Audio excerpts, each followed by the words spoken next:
امید نہیں تھی کہ پیپلز پارٹی کی طرف سے، جو کہ اس ریاست میں جن کی حکومت تھی، جن کا وزیر اعظم تھا، ان کی طرف سے کوئی ہمیں شکایت کا موقع ملے۔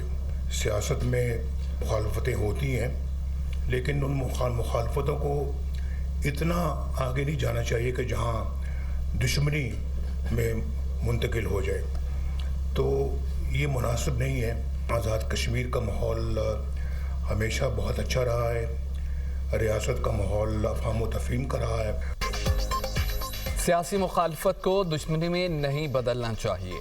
صدر مسلم لیگ نون کا پیپلز پارٹی کو پیغام، کہتے ہیں کہ امید نہیں تھی پیپلز پارٹی شکایت کا موقع دے گی۔ کچھ شکایات ہم تک پہنچی جن کا بڑا افسوس ہے۔ آزاد کشمیر میں پیپلز پارٹی کی حکومت تھی، مخالفین نے صرف نعرے لگائے، ترقی کے لیے کچھ نہیں کیا۔ میاں نواز شریف کا زیر صدارت اجلاس سے خطاب، کہا آزاد کشمیر الیکشن میں ہمیں اکثریت مل چکی ہے، کام نہ کیا تو عوامی ناراضی درست ہوگی۔ عوامی اعتماد کو ٹھیس پہنچانے کی گنجائش نہیں، جس طرح پنجاب بدلا اسی طرح آزاد کشمیر کو بھی بدلیں گے۔ آزاد کشمیر میں جو ماحول بنا سب کے لیے پریشانی کا باعث ہے، یہ اس لیے ہوا کہ پچھلی حکومتوں نے اپنا فرض ادا نہیں کیا۔ ملک پیچھے کی طرف نہیں آگے جا رہا ہے، بہت جلد مسائل پر قابو پا لیں گے۔ شہباز شریف نے حکومت سنبھالی تو ملکی حالات بہت خراب تھے۔ پنجاب میں ترقی کی بنیاد شہباز شریف نے رکھی، جسے مریم نواز نے آگے بڑھایا۔ آزاد کشمیر میں لیپ ٹاپس، اسکالرشپس اور کسان کارڈ ملنے چاہیے۔ ہم نے اپنے منشور پر 100% عمل کرنا ہے۔ آزاد کشمیر کابینہ کا انتخاب میرٹ پر ہونا چاہیے۔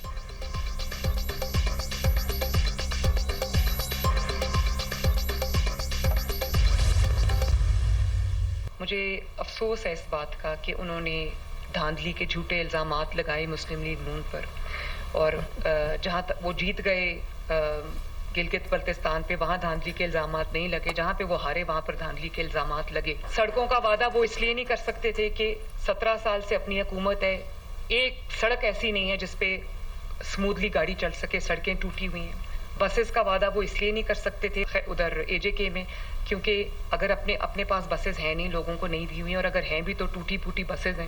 صفائی کے نظام کا وہ وعدہ اس لیے نہیں کر سکتے تھے کہ پورا جو ان کا صوبہ جہاں ان کی حکومت ہے وہ گند سے اٹا پڑا ہے، وہاں پر جو گاربیج کے انبار لگے ہوئے ہیں۔ گلگت بلتستان میں جیتے تو ٹھیک، آزاد کشمیر میں ہارے تو دھاندلی کا الزام لگا دیا۔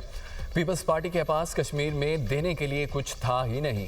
پیپلز پارٹی گلگت میں جیت گئی، وہاں دھاندلی کے الزامات نہیں لگائے۔ نواز شریف کے بعد وزیر اعلیٰ پنجاب مریم نواز نے پیپلز پارٹی کو نشانے پر لے لیا۔ اجلاس میں خطاب میں بولی مسلم لیگ نون نے کشمیر میں اپنی اکثریت واپس چھینی ہے۔ مسلم لیگ نون کا مستقبل روشن ہے، جہاں 17 سال سے ان کی حکومت ہے وہاں سڑکیں ٹوٹی ہوئی ہیں۔ انہوں نے اپنے لوگوں کو بسیں بھی نہیں دی۔ سندھ میں کچرے کے انبار لگے ہیں۔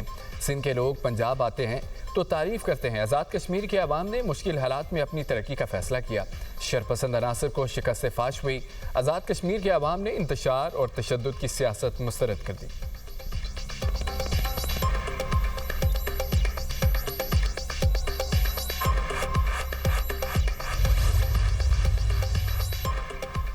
آزاد کشمیر الیکشن کے نتائج کو تاریخ میں فارم 47+ کے نام سے یاد رکھا جائے گا۔ سینئر وزیر سندھ شرجیل میمن کا نواز شریف اور مریم نواز کے بیان پر رد عمل، کہا کہ نون لیگ نے ایک بار پھر تاریخی دھاندلی کے ذریعے خیراتی مینڈیٹ حاصل کیا۔ عوام نے 2024 میں بھی مسلم لیگ نون کو مسترد کیا تھا، اب بھی اپنا فیصلہ سنا دیا۔ نواز شریف کا یہ کہنا ہے انہیں پیپلز پارٹی کی جانب سے شکایت کا موقع ملنے کی امید نہیں تھی، افسوسناک ہے۔ پیپلز پارٹی کسی سیاسی جماعت سے دشمنی نہیں چاہتی، نہ کبھی کی ہے۔ جمہوریت کے نام پر دھاندلی کو بھی قبول نہیں کیا جا سکتا۔ مریم نواز کا گلگت بلتستان اور آزاد کشمیر کے انتخابات کا موازنہ کرنا درست نہیں۔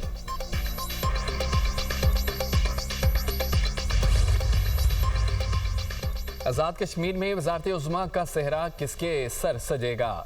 شاہ غلام قادر مضبوط امیدوار، طارق فاروق، کرنل ریٹائرڈ وقار احمد اور رجا فاروق حیدر کے ناموں پر بھی غور۔ حتمی فیصلہ نواز شریف آئندہ چند روز میں کریں گے۔ مری میں قائد نون لیگ کی زیر صدارت مشاورتی اجلاس، وزیر اعظم شہباز شریف، وزیر اعلیٰ پنجاب مریم نواز اور دیگر رہنماؤں کی شرکت۔ مسلم لیگ نون کا آزاد کشمیر میں مؤثر اور فعال حکومت کے قیام پر اتفاق۔ آزاد کشمیر میں حکومت سازی، اہم پارلیمانی عہدوں پر نامزدگی سے متعلق غور۔ قائد ایوان، اسپیکر اور ڈپٹی اسپیکر کا انتخاب کا عمل جلد مکمل ہونے کا امکان۔ مخصوص نشستوں کے لیے امیدواروں کی فہرست بھی نواز شریف کو دے دی گئی۔ خواتین کی نشستوں کے لیے ماریہ اقبال ترانہ، ناصرہ خان، مریم کشمیری، نثارہ عباس اور سہرش قمر شامل۔ ٹیکنوکریٹ کی نشست پر راجہ شاداب سکندر اور علماء و مشائخ کی نشست پر پیر مظہر سعید کے نام کی تجویز۔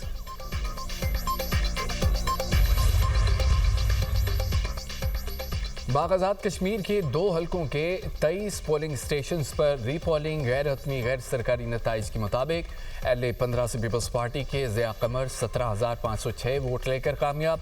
مسلم لیگ نون کے مشتاق منہاس 15,327 ووٹ لے کر ہار گئے۔ ایل اے 16 سے مسلم لیگ نون کے میر اکبر خان 20,793 ووٹ لے کر فاتح قرار۔ پیپلز پارٹی کے قمر الزمان 16,963 ووٹ لے کر دوسرے نمبر پر رہے۔ آزاد کشمیر قانون ساز اسمبلی کے 3 مراحل میں ہونے والے انتخابات کا عمل مکمل۔ مسلم لیگ نون 25، پیپلز پارٹی 12 نشستوں پر کامیاب۔ راولہ کوٹ کی 5 اور سدنوتی کی 2 نشستوں پر الیکشن ہونا باقی۔ نوجوان کی غفلت نے کئی گھر اجاڑ دیے۔ لاہور ہربنسپورہ میں ٹریفک حادثہ، 5 افراد جاں بحق، 1 زخمی۔ کینال روڈ پر تیز رفتار کار راہگیروں کو کچلتے ہوئے درخت سے ٹکرا گئی۔ 2 راہگیر اور 3 کار سوار جان کی بازی ہار گئے۔ کار سوار 3 نوجوانوں کی عمریں 16 سے 18 سال تک تھیں۔ گاڑی 18 سال جاوید چلا رہا تھا۔ 11 سالہ ایان سروسز اسپتال میں زیر علاج۔ کینال روڈ پر ٹریفک حادثے کے بعد اوور سپیڈنگ کے خلاف آگاہی ویڈیو جاری۔ سیف سٹیز کیمرے کی ویڈیو میں تیز رفتار سفید گاڑی بے قابو ہو کر فٹ پاتھ پر موجود افراد سے ٹکرائی۔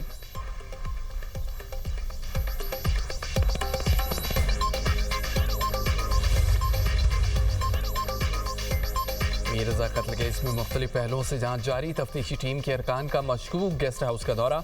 گیسٹ ہاؤس کے پچھلے راستے کا جائزہ، کمروں کی تلاشی بھی لی۔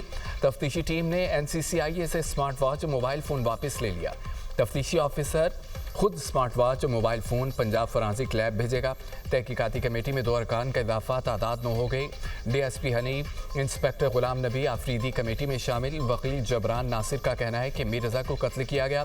ہم کسی پر الزام نہیں لگانا چاہتے۔ والدین و خاندان نے کسی بھی فرد پر شک کا اظہار نہیں کیا۔ ایسا نہ ہو کہ کسی کو قاتل قرار دے کر مقابلے میں مار دیا جائے۔ محمد احمد سمیت دیگر دوستوں کے نام معلومات کے حصول کے لیے دیے ہیں۔ ہم چاہتے ہیں جیو فینسنگ درست طریقے سے کی جائے۔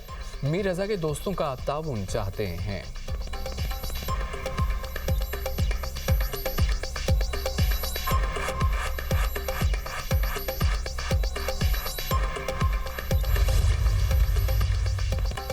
کراچی میں ایڈیشنل ڈسٹرکٹ اینڈ سیشن جج شرقی کی عدالت میں میر رضا قتل کیس کی سماعت۔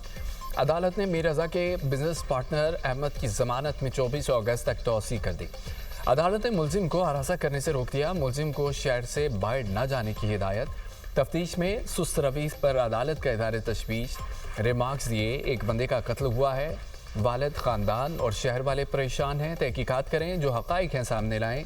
تفتیشی آفیسر نے آگاہ کیا، مجھے 13 اگست کو تفتیش کی ذمہ داری ملی۔ رضا سے رابطے میں رہنے والے 35 افراد سے تحقیقات جاری ہیں۔ ابھی تک کوئی ملزم ملا اور نہ ہی ہم نے کسی کو ملزم بنایا ہے۔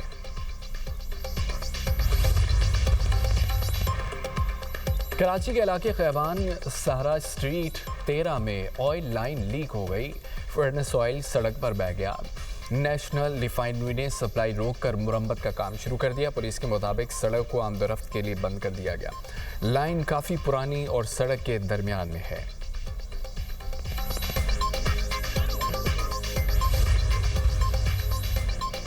یمن کی الموخا بندرگاہ پر حوثیوں کا حملہ، 7 افراد ہلاک۔ بندرگاہ پر آپریشن معطل کر دیا گیا۔ ڈائریکٹر بندرگاہ کا کہنا ہے حالیہ حملوں کے دوران بندرگاہ کو 25 سے زائد میزائلوں سے نشانہ بنایا گیا۔ حملوں میں تقریباً $16 ملین کا مالی نقصان ہوا۔ حوثیوں کے حملوں کے بعد تجارتی و بحری سرگرمیاں معطل کیں۔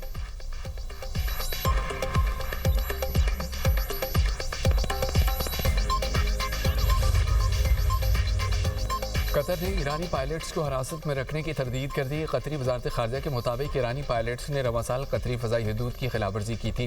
امدادی ٹیموں نے ایک پائلٹ کی باقیات دریافت کی تھیں۔ ایران نے قطر پر الزام لگایا ہے کہ اس نے ایران کے 3 پائلٹس کو حراست میں رکھا ہوا ہے۔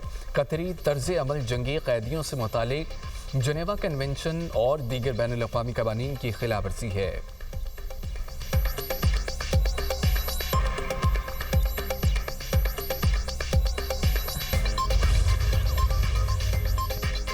ابنا ہرمز کی بندش کسی کے مفاد میں نہیں، اسے دوبارہ کھولنا ترجیح ہے۔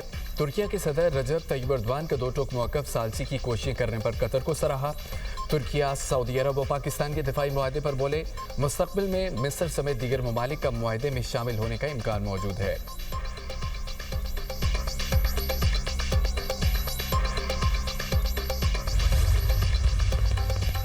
وائٹ ہاؤس کے سینئر عہدیدار نے صدر ٹرمپ کے ابنا ہرمز کو امریکی علاقہ بنانے کے بیان کو مذاق قرار دے دیا۔ امریکی اخبار وال اسٹریٹ جرنل کے مطابق وائٹ ہاؤس عہدیدار نے وضاحت کی ہے کہ ٹرمپ کا ابنا ہرمز کو امریکی علاقہ بنانے کا بیان مذاق تھا۔ ابنا ہرمز کو امریکی علاقہ بنانے سے متعلق مشیروں سے کوئی بات نہیں ہوئی۔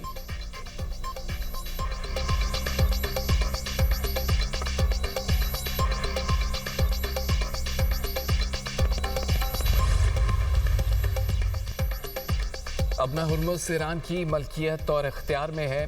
ایرانی عدلیہ کے سربراہ غلام حسین محسنی کا صدر ٹرمپ کے بیان پر رد عمل، کہا کہ ایران نے عسکری میدان میں ثابت کیا ابنا ہرمز اس کا ناقابل تقسیم حصہ ہے۔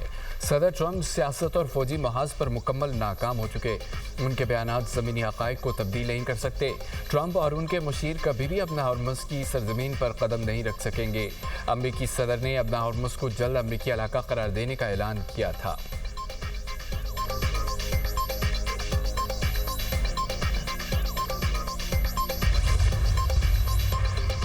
ایرانی حکام نے امریکی فوجیوں کی تدفین کے لیے جگہ مختص کر دی۔ بہشت زہرا قبرستان کے سی ای او محمد جواد تاجک کا اعلان۔ ٹی وی انٹرویو میں کہا ہے کہ قبرستان میں 5000 قبریں بن سکیں گی۔ یہ اقدام غیر معمولی حالات سے نپٹنے کی تیاریوں کا حصہ ہے۔ اقدام محض میڈیا مہم نہیں بلکہ تہران شہر سے باہر یہ مقام تیار کیا جا چکا ہے۔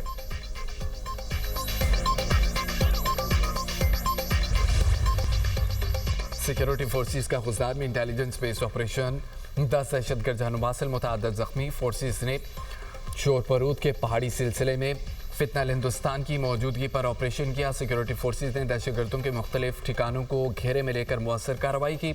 دہشت گرد 3 چھوٹے گروپوں کی صورت میں علاقے میں موجود تھے۔ شدید فائرنگ کے تبادلے کے نتیجے میں 10 دہشت گرد مارے گئے۔ سیکیورٹی فورسز نے علاقے میں سرچ اینڈ کلیئرنس آپریشن مزید تیز کر دیا۔ وزیر اعظم کا کامیاب آپریشن پر سیکیورٹی فورسز کو خراج تحسین، کہا کہ ملک سے دہشت گردی کے مکمل خاتمے کے لیے پرعزم ہے۔ پوری قوم دہشت گردی کے خلاف جنگ میں سروسز کے ساتھ ہے۔ وزیر داخلہ محسن نقوی نے سیکیورٹی فورسز کی پیشہ ورانہ صلاحیتوں اور جرت کو سراہا، کہا کہ فتنہ ہندوستان کے دہشت گردوں اور ان کے سہولت کاروں کو کہیں چھپنے کی جگہ نہیں ملے گی۔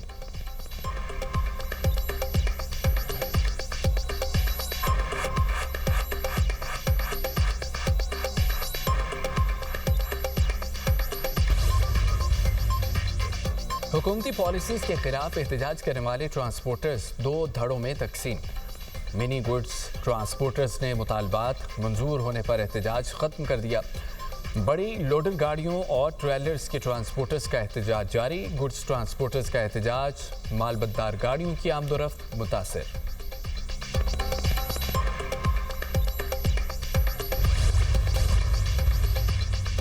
انڈونیشیا میں 7.7 شدت کا ہولناک زلزلہ، 47 افراد ہلاک، متعدد زخمی۔ عمارتوں اور شہری انفراسٹرکچر کو شدید نقصان پہنچا۔ ریسکیو ٹیمیں ملبے تلے دبے افراد کی تلاش میں مصروف ہیں۔ انڈونیشین حکام نے زلزلے کے باعث جاری کی گئی سونامی وارننگ ختم کر دی۔ زلزلے کے بعد متعدد آفٹر شاکس بھی ریکارڈ۔